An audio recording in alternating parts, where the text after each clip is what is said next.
गांव में तो सब जगह अकाल की परिस्थिति हो गई है। लगता नहीं कि अब इस गांव में ज्यादा दिन रुकना उचित होगा। काम के लिए बाहर गांव तो जाना ही पड़ेगा। भूषण काम की तलाश में दूसरे गांव की ओर निकल पड़ता है। चलते चलते वह विजयपुर गांव में आ जाता है। वहां उसका रहने का कोई ठिकाना नहीं था और उसके पास कोई काम भी नहीं था। चलते चलते वह एक अमीर किसान जगत सेठ के पास आ पहुंचता है। सेठ जी, मैं भूषण दूसरे गांव से आया हूँ। हमारे गांव में अकाल की परिस्थिति हो गई है। लोगों के खेत सूखे पड़े हैं। गांव में बूंद बूंद पानी के लिए लोग तरस रहे हैं।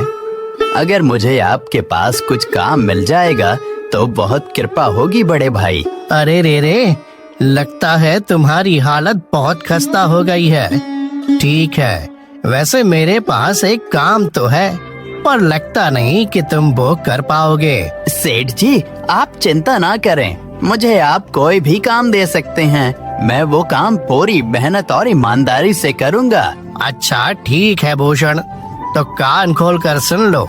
मेरे पास 50 गायें और 50 भैंसे हैं। तुम्हें हर रोज उन जानवरों का गोबर निकालना होगा और रोज सुबह शाम उन्हें चारा पानी देना होगा। महीने के आखिर में तुम्हें इस काम के लिए 200 रुपए मिलेंगे। और हाँ, 2 वक्त का खाना भी हमारी तरफ से मुफ्त दिया जाएगा। बोलो, क्या तुम ये काम कर पाओगे? अरे बाप रे, 50 गाय और भैंसों को संभालना आसान काम नहीं है, पर अब मैं कुछ कर भी तो नहीं सकता। और ऊपर से सेठ जी 2 वक्त का खाना भी दे रहे हैं। ठीक है सेठ जी, मैं ये काम कर लूँगा, पर एक विनती है। हाँ बोलो भूषण, क्या बात है? सेठ जी, अगर आपको समस्या ना हो तो क्या मैं आपके गायों के साथ गौशाला में रह सकता हूँ? सेठ जी, मैं इस गांव में नया हूँ। मेरा रहने का कोई ठिकाना नहीं है। जग्गा सेठ थोड़ी देर तक सोचता है और भूषण को ऊपर से नीचे तक देखने के बाद उससे कहता है, ठीक है भूषण, तुम गौशाला में रह सकते हो। जी धन्यवाद सेठ जी। तब से भूषण गौशाला में रहकर अपना काम करने लगता है। वह रोज जल्दी उठकर गाय और भैंसों का गोबर निकालता, उन्हें चारा डालता और समय पर पानी भी पिलाता था। हर रोज भूषण अपना काम ईमानदारी और पूरी मेहनत से करता था। जगत सेठ को भी भूषण का काम बहुत पसंद आने लगा, क्योंकि वह अपना काम सफाई से करता था। एक दिन जगत सेठ भूषण को बुलाकर उससे बोलता है, भूषण, मुझे तुम्हारा काम बहुत पसंद आया है। तुम गाय और भैंसों का अच्छा ख्याल रख रहे हो, इसलिए दूध की गुणवत्ता भी बढ़ गई है और गायें पहले से ज्यादा दूध भी दे रही हैं। इसलिए मैं आज से तुम्हारी तनख्वाह बढ़ाकर पूरे 400 रुपए कर रहा हूँ। आपका बहुत बहुत धन्यवाद सेठ जी। कुछ दिन ऐसे ही बीतने लगते हैं। भूषण जगत सेठ के पास बहुत मेहनत और ईमानदारी से काम करता है।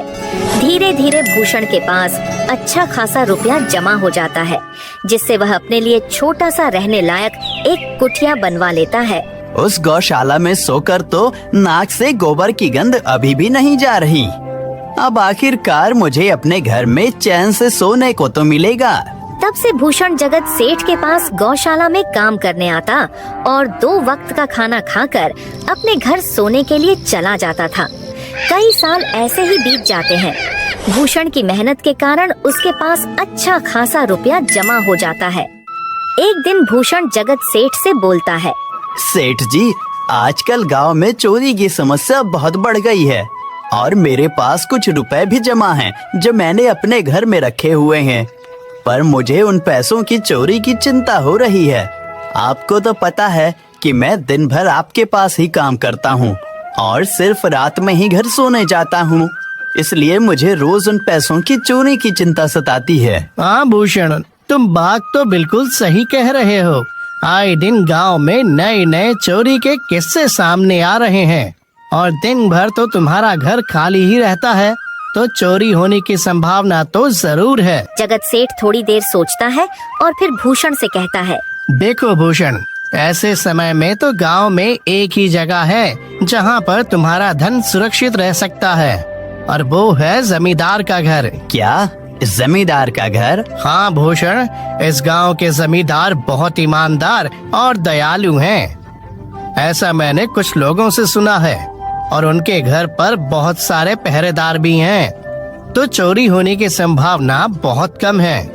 तुम अपने पैसे उनके पास रख सकते हो। अच्छा, ऐसा है क्या सेठ जी? ठीक है, फिर आज ही मैं जमींदार जी से मिलकर बात करता हूँ और उन्हें अपनी समस्या बताता हूँ। उस दिन भूषण जमींदार जी के घर उनसे बात करने जाता है। ए टूडको, कहाँ अंदर आए जा रहे हो? वहीं रुक जाओ। जी, मुझे जमींदार जी से मिलना है। मुझे उनसे कुछ काम है। क्या काम है तुमको उनसे? मुझे जरा बताओ। जी, मुझे कुछ पैसे रखवाने थे उनके पास, यही काम के लिए आया था मैं। अच्छा ठीक है, तुम अंदर जा सकते हो। नमस्ते जमींदार जी, मैं भूषण जगत सेठ के यहाँ काम करता हूँ। कुछ साल पहले ही मैं दूसरे गांव से यहाँ आया हूँ। अच्छा भूषण, बोलो तुम्हारा क्या काम है मेरे पास? जमींदार जी, मैं सालों से जगत सेठ के पास काम कर रहा हूँ और मैंने कुछ रुपए भी जमा कर लिए हैं, पर बात यह है कि गांव में चोरी की समस्या बहुत बढ़ गई है, तो मुझे अपने रुपए घर में रखने से डर लग रहा है। अच्छा, कितने रुपए जमा किए हैं तुमने? जमींदार जी, यही कोई 5 से 6 हजार रुपए होंगे मेरे पास। वाह, ये तो बड़ी रकम है। मैंने आपकी ईमानदारी के बारे में लोगों से बहुत सुना है, इसलिए मैं अपनी रकम आपके पास कुछ वक्त के लिए रखने आया हूँ। हाँ भूषण, तुमने बिल्कुल सही सुना है। तुम्हारी रकम मेरे पास पूरी तरह से सुरक्षित रहेगी। तुम अब चिंता ही छोड़ दो, मैं सब देख लूँगा। भूषण अपने पैसों की थैली जमींदार को दे देता है। ये पूरे 5,800 रुपए हैं, आप गिनकर देख लीजिए। गिनने की क्या जरूरत है? तुम तो जगत सेठ के आदमी हो, मुझे तुम पर पूरा विश्वास है। जमींदार जी, आपका बहुत बहुत धन्यवाद। अब मुझे चोरों का कोई डर नहीं है, क्योंकि मेरे पैसे सुरक्षित हाथों में हैं। अरे भूषण, कोई बात नहीं, धन्यवाद तो मुझे बोलना चाहिए, जो तुम मेरे पास आए अपने रुपए रखने के लिए। भूषण अपने पैसे जमींदार को देकर अपने घर चला जाता है। हाँ भूषण, तुम्हारे पैसे मेरे हाथों में ही अच्छे लगते हैं। ऐसे ही भूषण ईमानदारी और मेहनत से जगत सेठ के यहाँ काम कर रहा था। देखते ही देखते 2 साल ऐसे ही बीत जाते हैं। एक दिन भूषण सोचता है, अब बहुत साल हो गए जगत सेठ के यहाँ काम करते हुए। वैसे सेठ जी तो बहुत अच्छे इंसान हैं, पर सोच रहा हूँ कि खुद की जमीन लेकर उस पर मेहनत करूँ, तभी मैं बड़ा आदमी बन सकता हूँ। अब जो मेरे पास थोड़े कुछ पैसे हैं और जो जमींदार के पास कुछ पैसे संभालने के लिए दिए हैं, वो जमा करके थोड़ी जमीन खरीद लूँगा। आज ही जमींदार से मिलने जाता हूँ और अपने रुपए मांगता हूँ। ये सोचकर भूषण जमींदार जी के घर चला जाता है। जमींदार जी, मैं अपने रुपए वापस लेने आया हूँ। आपके पास मैंने 5,800 रुपए दिए थे संभालने के लिए। अरे भाई साहब, मैंने पहचाना नहीं आपको, वैसे कौन हो आप? अरे जमींदार जी, मैं भूषण हूँ। पिछले साल मैंने आपको पैसे संभालने के लिए दिए थे, याद आया कुछ? अरे भाई साहब, मेरे पास कितने सारे लोग आते जाते हैं पैसे रखने के लिए, और सभी के साथ मेरा अच्छा व्यवहार होता है। वैसे आपके पास कोई कागजात हैं क्या? क्योंकि मैं हर व्यक्ति से कागज पर ही व्यवहार करता हूँ। किसने कितने पैसे दिए, किसके कितने पैसे रखे हैं, सबका व्यवहार रहता है मेरे पास। जमींदार जी, ये आप क्या बात कर रहे हैं? आपकी ईमानदारी देखकर ही मैंने आपको पैसे दिए थे संभालने के लिए, और आप अब ऐसी बातें कर रहे हैं। कृपया करके मेरे पैसे मुझे वापस कीजिए। हाँ भूषण, मैं ईमानदारी से ही काम करता हूँ, इसलिए तो तुमसे मैं डॉक्यूमेंट्स मांग रहा हूँ। क्या तुम्हें पता नहीं, जब तुम किसी से पैसों का व्यवहार करते हो तो तुम्हें स्टाम्प पेपर पर लिख कर देना पड़ता है। तुम किसी से भी पूछ सकते हो। नहीं जमींदार जी, मैं आपके पैर पड़ता हूँ, कृपया करके मेरे रुपए मुझे दे दीजिए। बड़ी मेहनत से मैंने वो पैसे जमा किए थे, मुझ पर ऐसा अन्याय ना करें। अरे क्या ये झूठ मूठ का रोना धोना लगाया है? लगता है तुम ढोंगी हो और मेरी ईमानदारी और भोलेपन का फायदा उठाकर मुझसे ये रुपए लेने आए हो। रुक, तुझे अभी सबक सिखाता हूँ। जमींदार अपने आदमियों को बुलाकर भूषण की पिटाई करने को कहता है। इसे तब तक मारो जब तक ये बेहोश ना हो जाए। इस 2 कौड़ी के आदमी ने मेरी ईमानदारी पर सवाल उठाया है, इसे छोड़ना मत। जमींदार के आदमी भूषण को डंडे से खूब मारते हैं। फिर भूषण दुखी होकर अपने घर चला जाता है। भूषण के शरीर पर घाव के निशान स्पष्ट दिखाई दे रहे थे। 2 दिन से भूषण घाव के दर्द के कारण जगत सेठ के घर काम के लिए नहीं जा पाता है। इसलिए अगले दिन जगत सेठ भूषण के पास आ जाते हैं। वह देखते हैं कि भूषण खाट पर सो रहा है और वह बड़ा ही चिंता में नजर आ रहा है। भूषण भाई, तुम 2 दिन काम पर नहीं आए, क्या हुआ भाई? तबीयत ठीक है ना तुम्हारी? कुछ समस्या है क्या? अरे सेठ जी, आप खुद यहाँ आए हो। आप खबर भिजवाते तो मैं खुद चला आता। अरे भूषण, कोई बात नहीं, तुम्हें देखकर लगता है तुम बीमार हो। क्या हुआ है तुम्हें? जगत सेठ, क्या बताऊं, जिस जमींदार के पास पिछले साल मैंने अपने पैसे संभालने को दिए थे, वो आज मुझे पैसे वापस नहीं करना चाहता। वो बहुत लालची इंसान है, वो लोगों को ठग रहा है। और जब मैंने बाद में गिड़गिड़ाना शुरू किया तो उसने डंडे से मार मार कर मेरी पिटाई करवा दी और मुझे वहाँ से धक्के मार कर निकाल दिया। अरे बाप रे, ये तो बड़ा ही गंभीर विषय है। मैंने तो जमींदार के बारे में अच्छा ही सुना था और मुझे भी नहीं पता था कि वो इंसान इतना गिरा हुआ है। तभी मैं सोचूं हर साल उसकी संपत्ति इतनी ज्यादा कैसे बढ़ रही है। मुझे माफ कर दो भूषण, मैंने ही तुम्हें जमींदार के पास जाने को बोला था। गलती तो मेरी भी है। नहीं जगत सेठ, आप तो मेरा अच्छा ही सोच रहे थे। ये तो उस जमींदार का लालच है। अब लगता नहीं मेरे पैसे उस जमींदार से वापस मिलेंगे भी। भूषण, मेरे पास एक तरकीब है जिससे मैं तुम्हारे पैसे तुम्हें वापस दिला सकता हूँ। जगत सेठ भूषण के कान में सारी तरकीब बताता है। ठीक है सेठ जी, हे ऊपर वाले, ये तरकीब कामयाब होने दीजिए। अगले दिन जगत सेठ बहुत सारे पैसों को एक सूटकेस में भरकर खुद जमींदार के घर जाता है। अरे जगत सेठ, आज आप खुद यहाँ? बोलो भाई, इस गरीब के घर कैसे आना हुआ? हमारा तो ये सौभाग्य है कि आप जैसे धनी आदमी के चरण हमारे घर में लगे हैं। नमस्ते जमींदार जी। अरे जमींदार जी, आप तो मुझे अब लज्जित कर रहे हैं। वैसे मैं कुछ महीनों के लिए दूसरे राज्य में व्यापार करने जा रहा हूँ।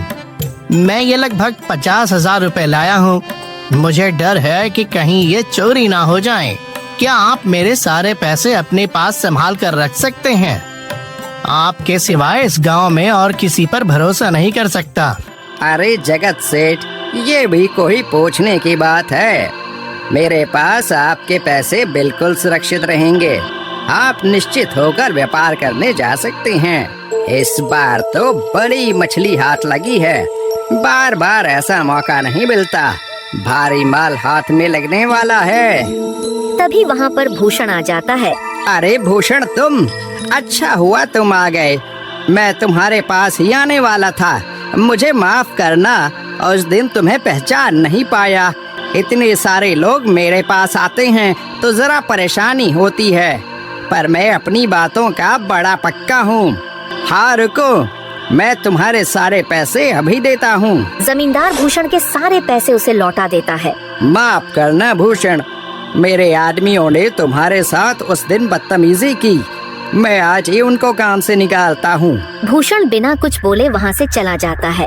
अरे क्या बात है जमींदार जी, आप तो अपने बातों के बहुत पक्के हैं। तो ठीक है, मैं अपने सारे पैसे आपके पास रख सकता हूँ। जगत सेठ इतना बोल ही रहा था कि तभी वहाँ जगत सेठ का नौकर आ जाता है। मालिक, अब आपको बाहर के राज्य में जाने की कोई जरूरत नहीं है। अभी अभी व्यापारियों का संदेश आया है और उसने कहा कि वो खुद हमारे गांव आ रहे हैं। अरे ये तो बहुत बढ़िया बात हुई। अब मुझे इतनी दूर नहीं जाना पड़ेगा। सुन रहे हो जमींदार जी, व्यापारी यहाँ आ रहे हैं। अब मुझे नहीं लगता कि ये पैसे आपके पास रखने का कोई मतलब होगा। चलो, आपका बहुत बहुत धन्यवाद। आपने इतनी ईमानदारी दिखाई मुझे। हाँ, पर अगली बार जरूर आपके पास ही आऊंगा। ऐसा बोलकर जगत सेठ और उसका नौकर वहाँ से अपने पैसे लेकर चले जाते हैं। धत तेरी की, ये क्या हो गया? ये 50,000 तो चले गए और जो भूषण के 5,800 रुपए हड़प लिए थे वो भी चले गए। आपका बहुत बहुत धन्यवाद सेठ जी। अगर आज आप ना होते तो मेरी सारी जमा पूंजी वो जमींदार हड़प लेता। भूषण, कोई बात नहीं। जो व्यक्ति मेहनत और ईमानदारी से कमाता है, ऊपर वाले उसका कभी बुरा नहीं होने देते, और जो हराम की कमाई का खाता है उसका कभी अच्छा नहीं होने देते।